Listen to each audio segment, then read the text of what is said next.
하나님께서 이 복된 주일에 주시는 말씀입니다. 빌립보서 1장입니다. 12절에서 21절까지 말씀입니다. 제가 말씀을 받들어 읽겠습니다. 형제들아, 내가 당한 일이 도리어 복음 전파의 진전이 된 줄을 너희가 알기를 원하노라. 이러므로 나의 매임이 그리스도 안에서 모든 시위대 안과 그 밖에 모든 사람에게 나타났으니 형제 중 다수가 나의 매임으로 말미암아 주 안에서 신뢰함으로 겁없이 하나님의 말씀을 더욱 담대히 전하게 되었느니라.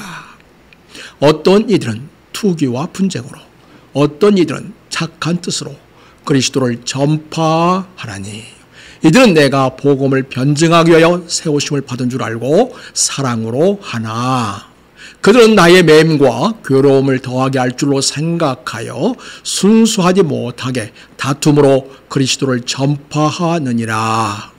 그러면 무엇이냐? 거칠애로 하나 참으로 하나 무슨 방도로 하든지 전파되는 것은 그리스도니 이로써 나는 기뻐하고 또한 기뻐하리라. 이것이 너희의 간구와 예수 그리스도의 성령의 도우심으로 나를 구원에 이르게 할 줄 아는 고로 나의 간절한 기대와 소망을 따라 아무 일이든지 부끄러워하지 아니하고 지금도 전과 같이 온전히 담대하여 살든지 죽든지 내 몸에서 그리스도가 존귀하게 되게 하려 하나니. 같이 읽겠습니다. 시작. 이는 내게 사는 것이 그리스도니 죽는 것도 유익함이라. 아멘.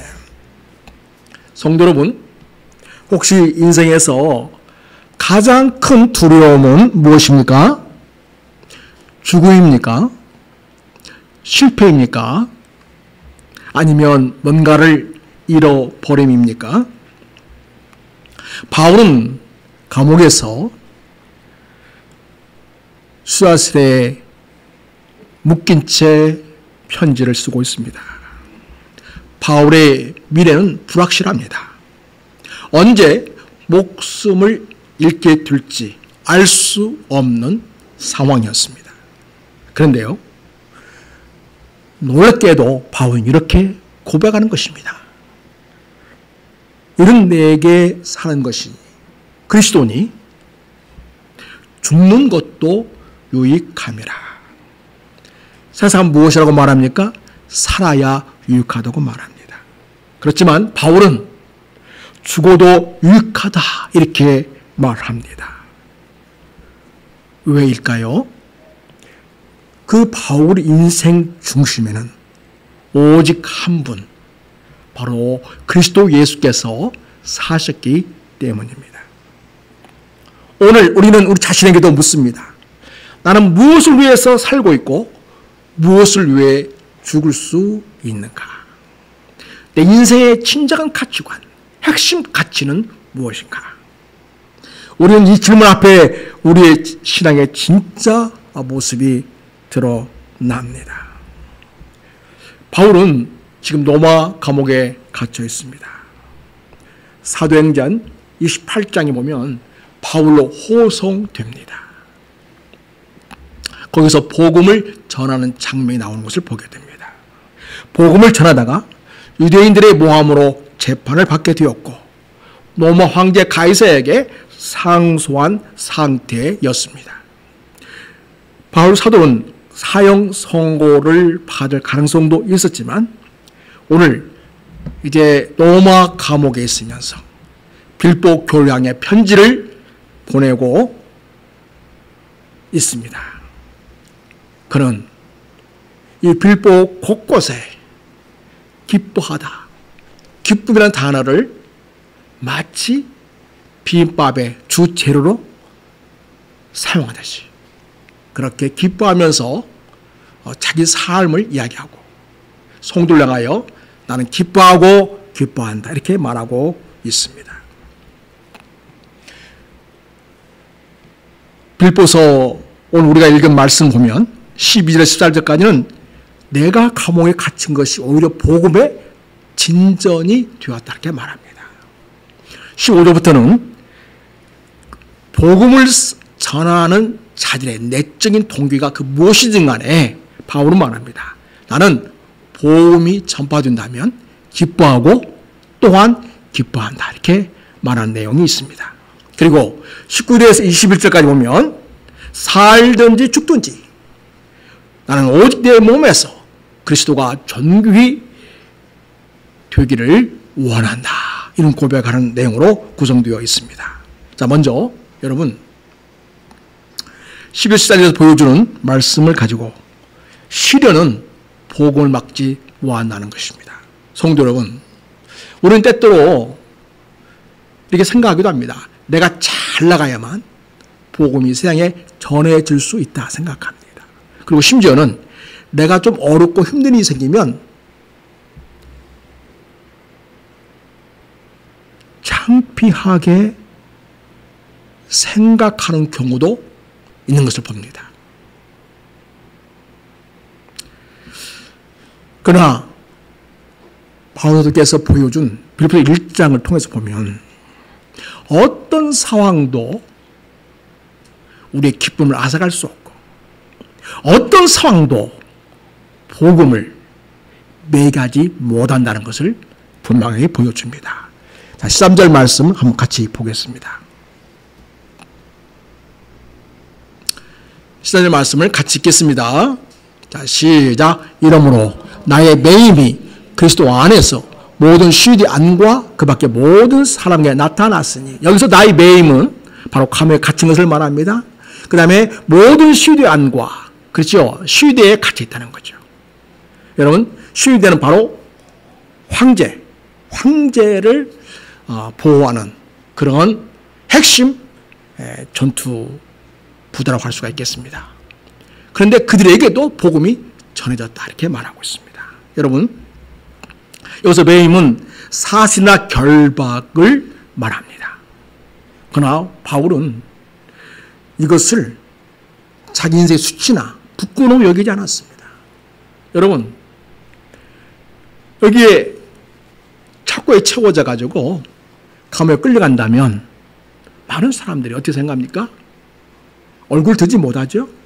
고개를 푹 숙이고 뭔가 뒤집어 쓰고 가는 모습을 볼 수 있습니다. 그러나 여러분, 바울은 자기가 매인 것이 얼마나 당당한지 오히려 자랑으로 여기면서 이 얘기가 어떤 사실이 참으로 놀랍습니다. 바울은 이것을 하나님의 섭리 속에 오히려 복음을 확장하는 도구로 이 자기의 매임, 쇠사슬을 이야기하고 있습니다.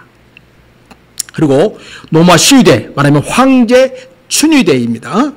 그때까지 감옥에서 오히려 복음이 전파되었고 오히려 성도들이 더욱 담대히 복음을 전하게 한 결과가 있게 되었다 이렇게 말하고 있습니다. 그래서 빌립보서 1장 12절을 보면 형제들아 내가 당한 일이 도리어 복음 전파에 진전이 된 줄을 너희가 알기를 원하노라 이렇게 말하고 있습니다.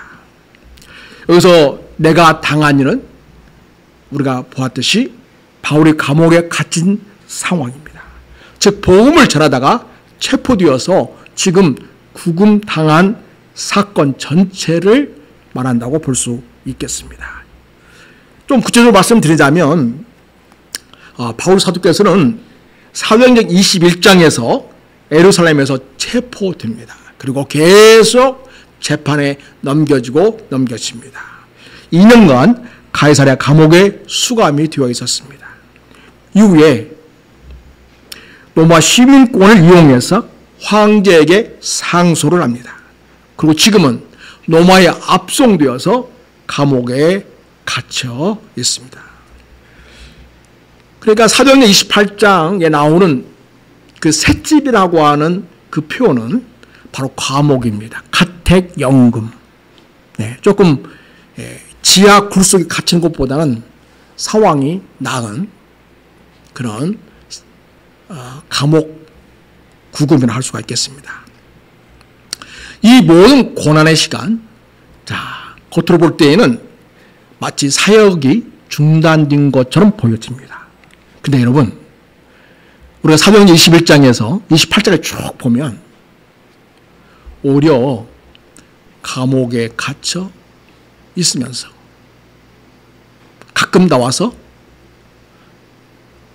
재판에 넘겨져 가지고 재판 받는 그 상황이 복음을 전하는 절호의 기회. 그렇게 바울은 여기고 복음 전하는 모습을 보여줍니다. 그렇고 그가 갇힌 것이, 구금된 것이 복음마저 가로막히는 그런 일이 되지 않았다는 것입니다. 자기 육신은 매임이 되었지만, 자유롭지 못하지만 매인 그 상황에서도 오히려 복음은 자유롭게 많은 사람들에게 증거되는 그런 모습을 우리가 볼 수 있습니다. 여러분, 오늘 보면은 도리어 복음 전파의 진전이 되었다, 그런 표현이 있습니다. 이 복음의 진전이란 말은 복음의 전진이라고 볼 수 있는데, 마치 도끼로 나무를 쳐서 길을 내듯이 장애물을 뚫고 앞으로 나아가는 행위를 말합니다. 이건요, 전쟁에서 숲을 헤치고 나가지 않습니까? 잡목들을 헤치고 나갈 때 그걸 도구로 이용해서 그런 장애물을 제치고 꺾으면서 계속 앞으로 나아가는 그런 행동을 표현하는 군사적 용어입니다. 자, 그런데요, 그러한 이 군사적 용어를 동원해서 바울은 말합니다. 바울은 나의 가진 상황이 오히려 복음의 새로운 길을 열게 되었다, 이렇게 이야기하고 있습니다. 바울이 체험한 복음의 진전은 무엇일까요?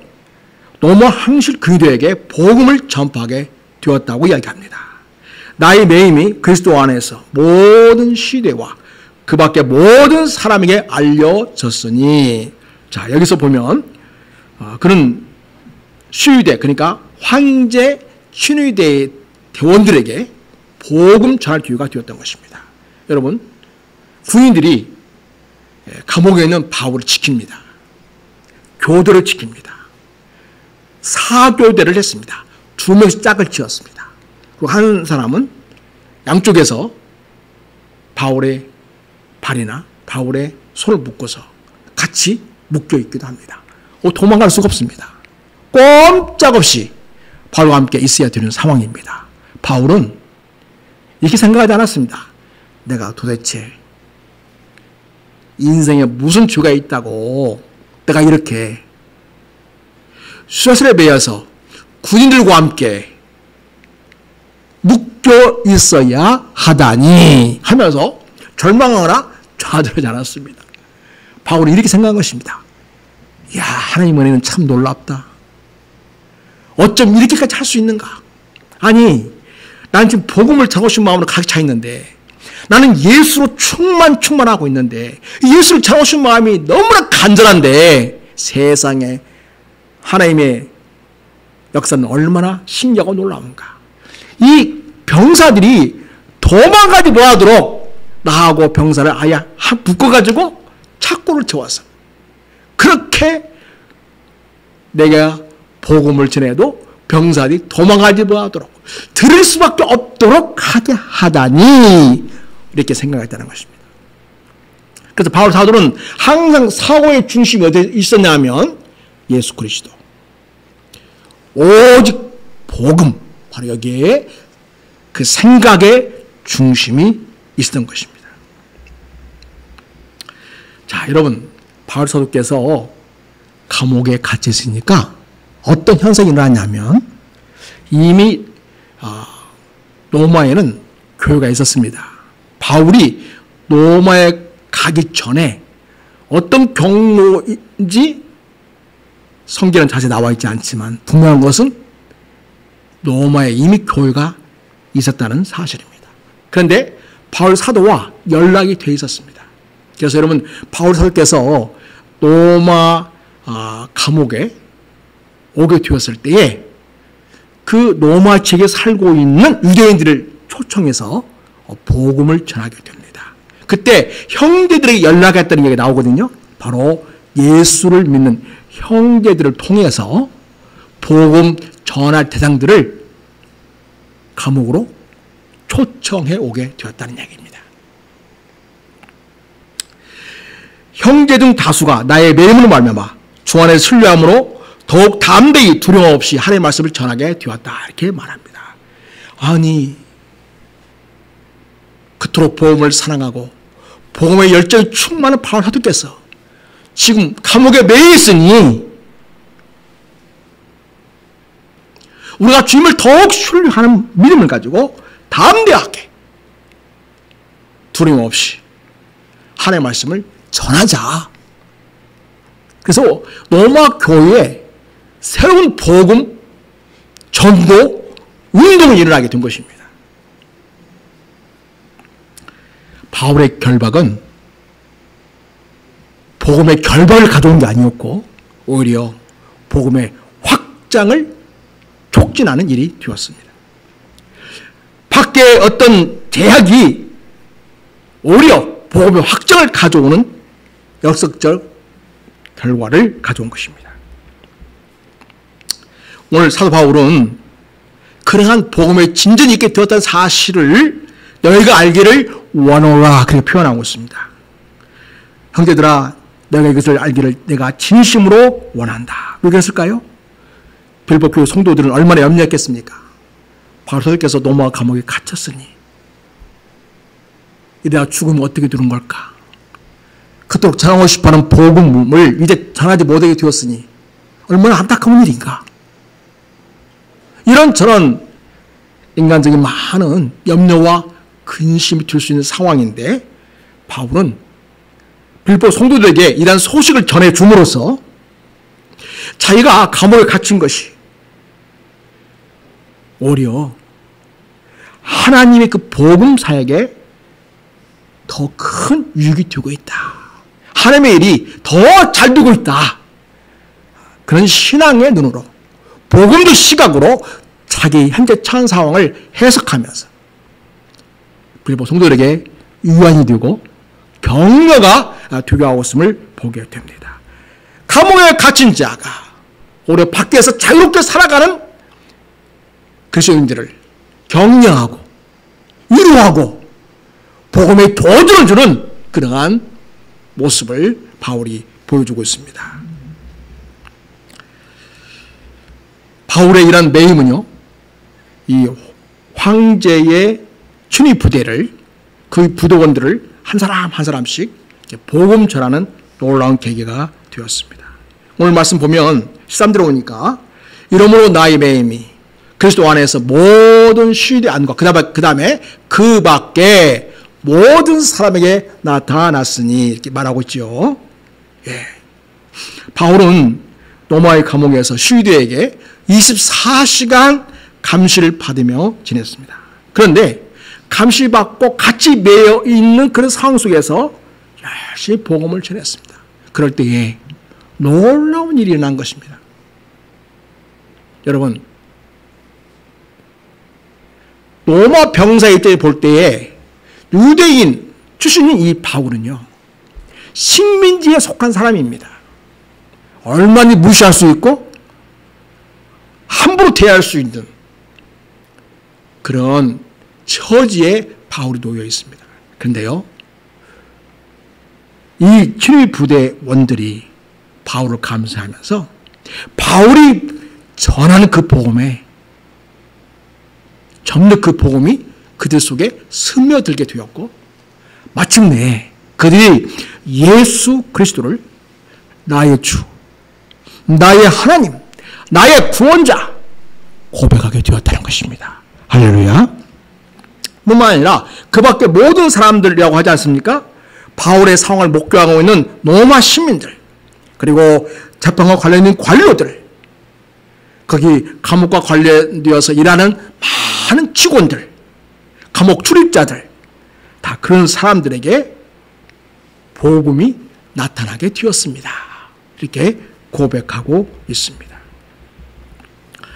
바울이 로마 감옥에 감금된 이 상황은 복음 메시지를 황제 가까이에 있는 사람들에게까지 전파하는 전학적인 전도 교회였습니다.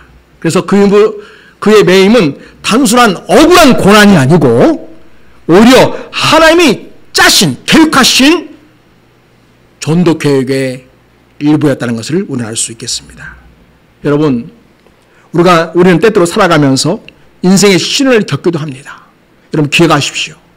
그 시련이라는 것은 내가 창피하고 부끄러운 상황이 아니라는 것입니다. 오히려 하나님의 은혜와 능력과 복음을 전할 수 있는 절호의 큐로 여길 수 있어야 하겠습니다. 사랑하는 여러분, 우리는 아파서 때때로 병상에 눕기도 합니다. 그래서 병원에 입원도 합니다. 어떤 사람이 이렇게 생각합니다. 어떻게 예수 믿는 사람이 다 아파? 예수 믿는 사람은 안 아픈가요? 누구나 아프게 돼 있습니다. 그러니까 하나님은 내가 아프고 안 아프고 더 중요한 건 뭐예요? 그런 아픈 상황 속에서도 내가 정말 주님을 뜨겁게 사랑하고 그런 상황 속에서도 주님의 복음을 전하고 은혜를 나누고 하나님의 나라가 이 땅에 임하도록 하는 삶을 살아내는 것. 하나님은 바로 그것을 기대하고 있습니다. 사랑하는 여러분, 병상에 있거나 또 직장 내에서 핍박을 받고 있거나 혹은 가족들의 오해 가운데 있다 할지라도 우리가 겸손하게 그러나 신실한 자세로 우리가 주님을 사랑하고 복음에 대한 확신을 갖고 그들을 대하게 되면 나의 하는 말과 나의 하는 삶의 모습들은 그들에게 복음의 증거가 됩니다. 우리가 잘 아는 본휘퍼 목사님, 2차 세계대전 중에 독일의 본휘퍼 목사님은 나치 감옥에서 처형이 되기 전까지 그런 감옥 속에서 신앙의 시를 썼습니다. 옥중에서 타는 신자들을 위로했습니다. 그런 밖에 있는 형제들에게 편지를 썼습니다. 그 편지는 오늘날까지도 수많은 사람들에게 믿음의 용기를 주고 있습니다. 본휘퍼 목사님은 히틀러 당시의 감옥 생활이 오히려 복음의 통로가 된 것입니다. 본휘퍼 목사님은 옥중에서도 기도하기와 성경 묵상을 멈추지 않았습니다. 그런 가족들에게 편지를 쓰고 또 그에게는 약혼녀 마리아가 있었는데요. 그에게 보낸 편지에는 고통 가운데서도 평안과 감사의 고백이 나타나고 있습니다. 또 옥중 동료와 간수들에게 신앙과 위로를 전하면서 감옥 안에서의 작은 목회 사역을 이루어 갔던 것입니다. 그는 1945년 4월 9일 새벽에 히틀러의 명령으로 본휘퍼는 교수형을 당하고 처형됩니다. 바로 직전에 본휘퍼 목사님은 동료에게 이렇게 말했습니다. 이것은 끝이 아닙니다. 새로운 삶의 시작입니다. 처형을 목격한 수용석 의사는 이렇게 기록했습니다. 그런 매우 짧은 기도로 하나님께 자신을 맡기고 평안한 얼굴로 교수대에 올랐습니다. 내가 본 사람 중에 가장 경건하게 죽음을 맞은 사람이었습니다. 바울께서 로마 감옥을 오히려 복음에 진전이 있게 된 계기로 삼고 가지. 본휘퍼 목사님은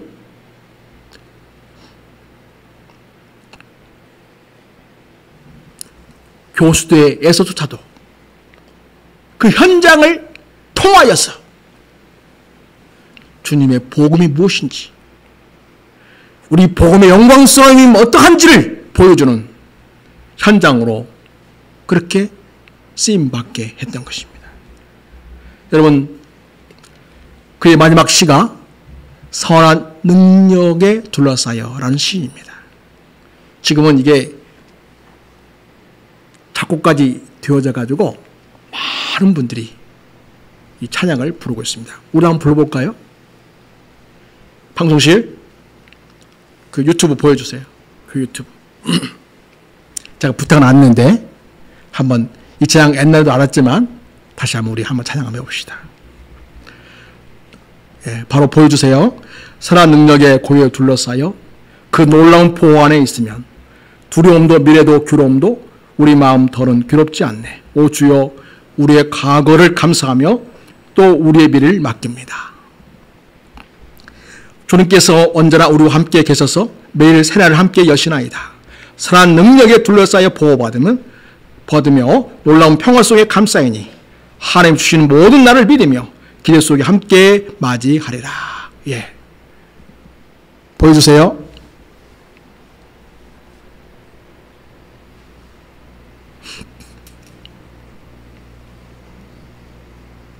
교회 유튜브요.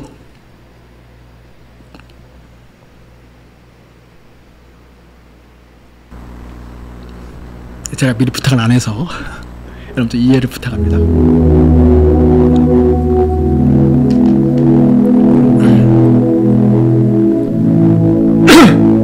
영상 졸려겠어요? 아니, 그 유튜브 보면 오늘 날짜로 그 영상이 올라와 있습니다.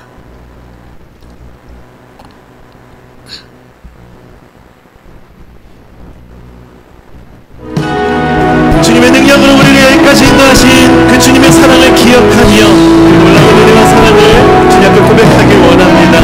주 선한 능력으로, 주 선한 능력으로 많으시니 그 신팔로 날 붙드시네. 그 신발로 날 붙드시네. 절망 속에도 흔들리지 않고 사랑하는 주 얼굴 구하리. 한 번 더 고백합시다. 주 선한 능력으로 많으시네. 그 크신 팔로 날 붙드시네. 크신 팔로 붙드시네. 절망 속에도 흔들리지 않고 사랑하는 주 얼굴 구하니. 선한 능력으로 일어서니 주만을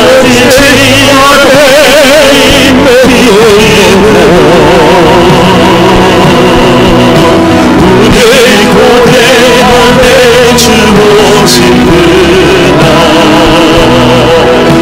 영광의 새날을 이전의 괴로운 나의 원사도 이전의 괴로운 나의 원사도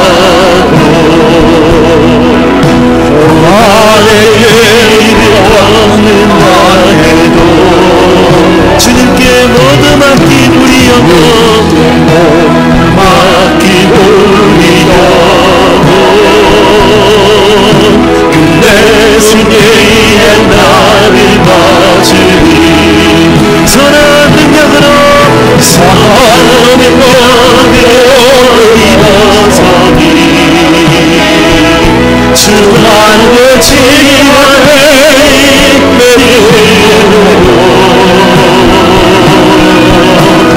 우리 고뇌하네 주오시구나. 영광의 새날을 목소리 높여 고백합시다. 주님이 마신 고난에, 주님이 마신 고난에 쓴 자들 우리의 감사하여 받으리. 주님의 남은 고난 채워가며 예수와 복음 위에 살리라. 다시 한번 더 간단합시다. 예수와 복음 위에 살리라. 예수와 복음 위에 간단합시다. 예수와 복음 위에 살리라. 예수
죽음을 앞에 둔 보르표 목사님. 그러나 그는 가장 깊은 그 심령 속에 주님이 계셨고 복음이 있었기 때문에 죽음의 위협 앞에서도 그는 평안을 경험했고 희망치 않은 새 날을 노래하고 있음을 보게 됩니다. 바로 복음의 능력을 아는 자요, 경험한 자요, 증거하는 자가 되는 것을 우리가 봅니다. 네, 사랑하는 성도 여러분, 자 이제 교회 생활을 하다 보면 교회는 다양한 사람들이 있습니다. 순수한 마음으로 복음사에 동참하는 자도 있고, 불순한 동기로 오히려 자기의 영향력을 행사하면서 그렇게 하는 자도 있습니다. 바로 사도는 말합니다. 나는 그들의 마음속에 어떤 생각을 가지고 가든지 간에 그들이 복음만 전해진다면 나는 기뻐하고 기뻐한다, 이렇게 말합니다. 자, 여러분 15절 16절 말씀 같이 읽겠습니다. 17절까지 보겠습니다. 자, 시작. 어떤 이들은 투기와 분쟁으로, 어떤 이들은 착한 뜻으로 그리스도를 전파하나니 이들은 내가 복음을 변증하기 위하여 세우심을 받은 줄 알고 사랑으로 하나 그들은 나의 매임에 괴로움을 더하게 할 줄로 생각하여 순수하지 못하게 다툼으로 그리스도를 전파하느니라. 여러분, 여기서 어떤 이들은 누군가?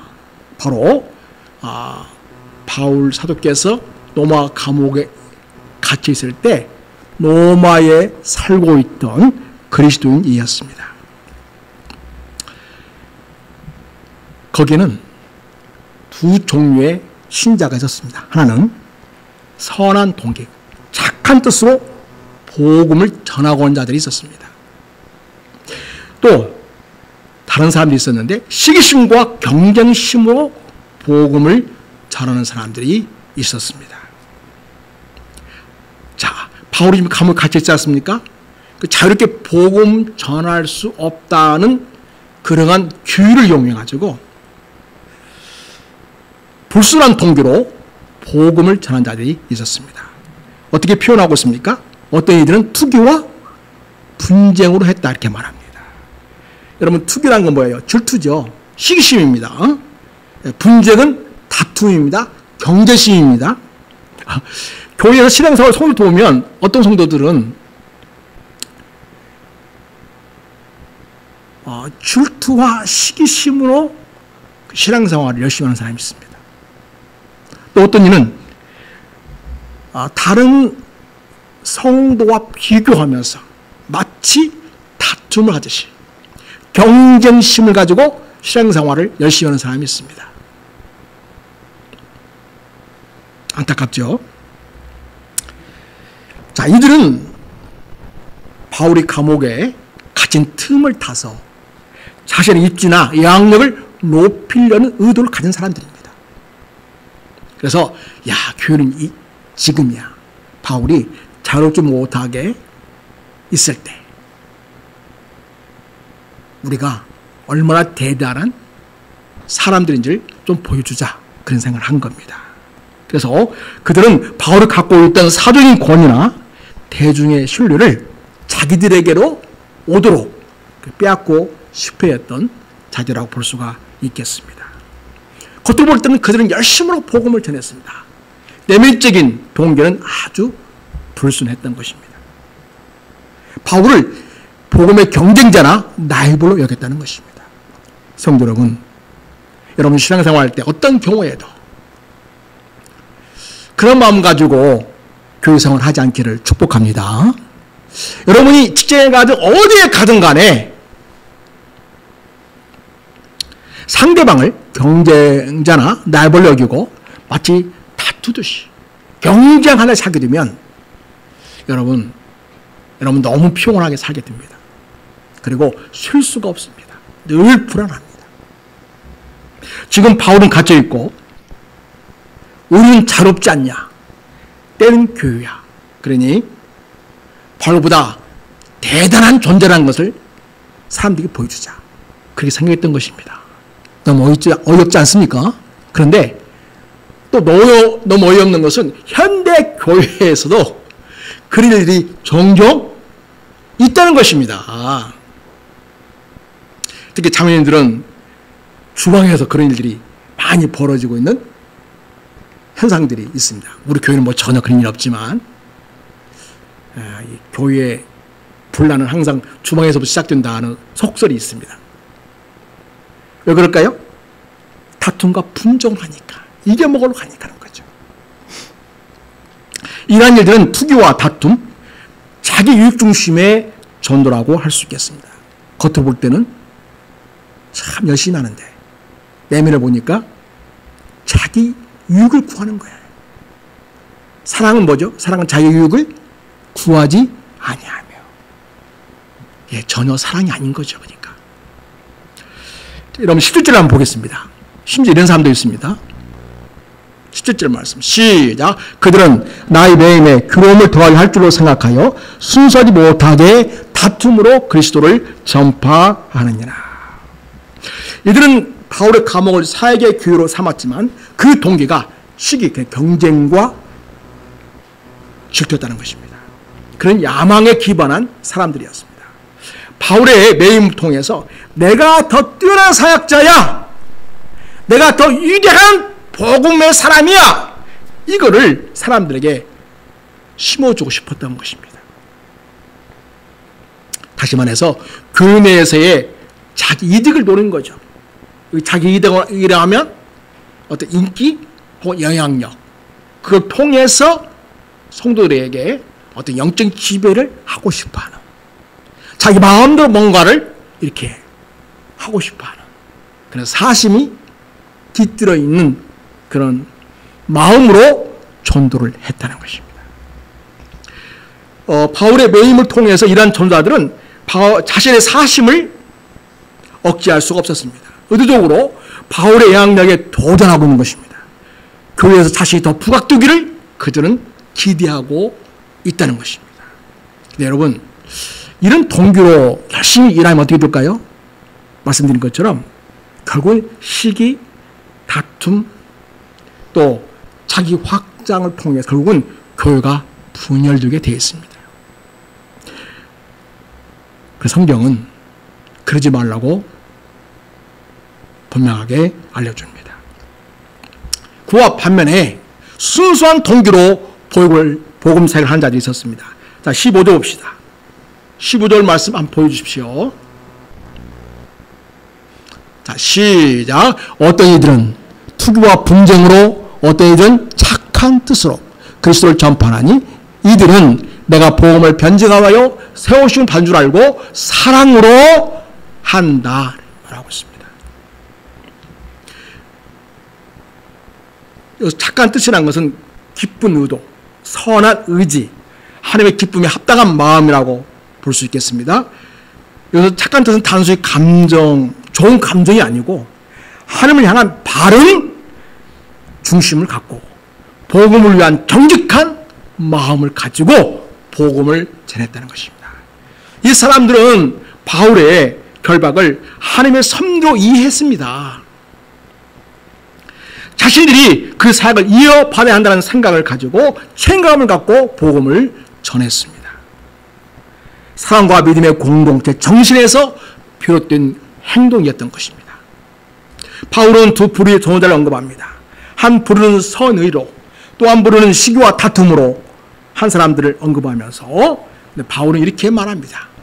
그들을 대할 때 바울의 마음을 우리가 읽겠습니다. 18절입니다. 자, 같이 합니다. 시작. 그러면 무엇이냐?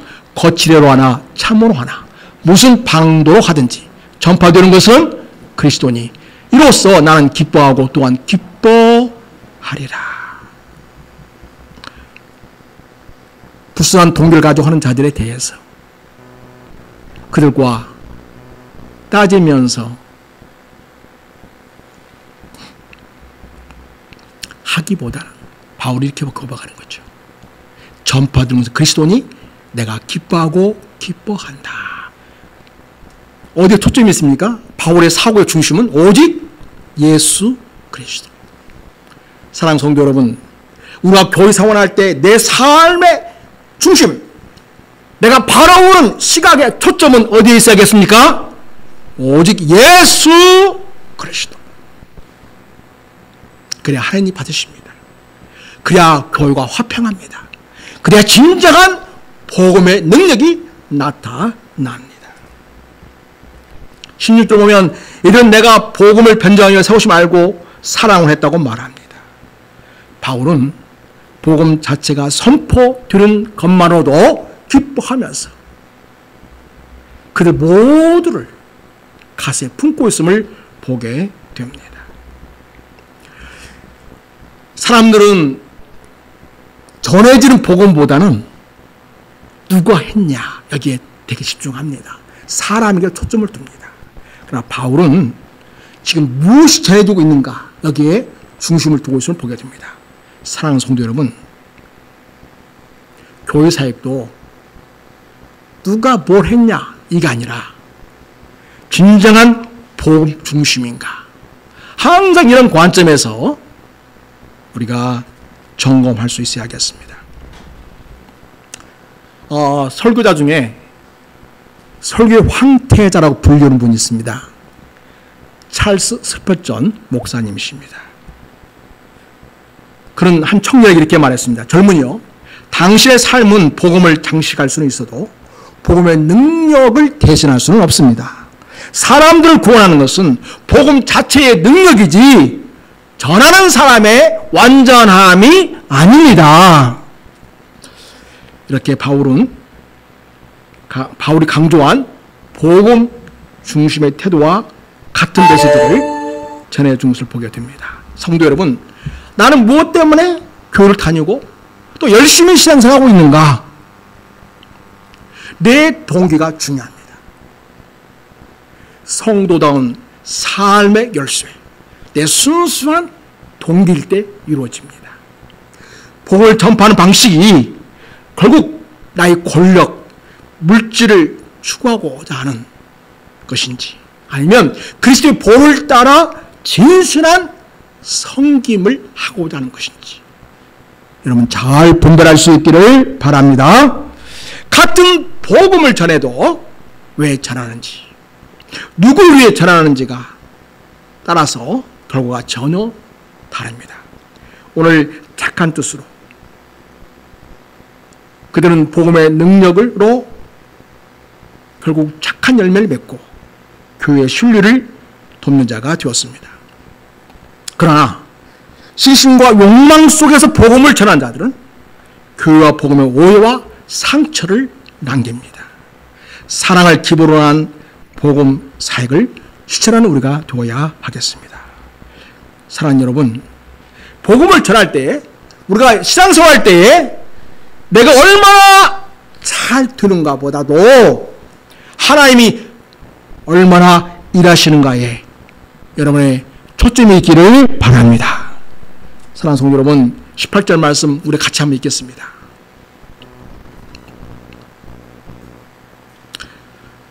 시작. 그러면 무엇이냐? 거칠애로 하나 참으로 하나 무슨 방도로 하든지 전파드리는 것이 그리스도니 이로써 나는 기뻐하고 또한 기뻐하리라. 사랑하는 성도 여러분, 내가 교회 생활하면서 또 복음을 전하면서 내가 또 직장 생활하면서 내 중심, 초점은 어디에를 바라보고 있는가? 굉장히 중요합니다. 성도 여러분, 오직 주님을 바라볼 수 있기를 바랍니다. 오직 복음을 바라볼 수 있기를 바랍니다. 바울 사도가 그 불순한 동기를 가지고 복음 전한 자들에 대해서 그 잘했다고 말하는 게 아닙니다. 그거에 동의하는 게 아닙니다. 그러나 바울은 말합니다. 전해진 것이 무엇인가에 초점을 두고서 그리스도가 전해진다니 나는 기뻐하고 기뻐하게 된 말하고 있습니다. 그래서 여러분, 우리가 복음 전할 때 우리는 내가 왜 복음을 전하고 있는가 점검해야 합니다. 나의 대단한 말 솜씨나 나의 이름을 드러내기 위한 것이 아닙니다. 그리스도의 몸을 세우고 공동체를 세우고 하나님의 영광을 위한 복음 전파해야 할 것입니다. 사랑하는 성도 여러분, 그러한 오직 예수 그리스도에게 초점을 두고 진정 주님이 기뻐하시는 복음의 동력을 이루는 우리 큰사랑 교회 공동체로서 아름답게 함께 사역하는 우리가 될 수 있기를 주의 이름으로 부탁을 드립니다. 이 시간 우리 함께 기도하죠. 함께 기도할 때 첫 번째, 삶의 목적이 오직 그리스도를 드러내는 데 있게 하소서. 어떤 상황에서도 복음을 전할 수 있는 용기를 주십시오라고 기도하시길 바랍니다. 두 번째, 고난 속에서도 하나님이 이루시는 선한 계획을 믿으며 감사하게 해달라고 기도할 수 있기를 바랍니다. 세 번째, 교회와 우리의 삶이 복음 중심으로 회복되고 말과 삶이 모두 복음을 선포하는 삶과 사역이 되게 하옵소서라고 기도할 수 있기를 바랍니다. 우리 주여 한번 하고 하나 앞에 간절한 마음으로 기도하겠습니다. 주여, 하나님 아버지 감사합니다. 오늘 또 저희가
사랑하는 주님, 우리의 삶과 죽음이 오직 그리스도의 영광을 드리는 도가 되기를 원합니다.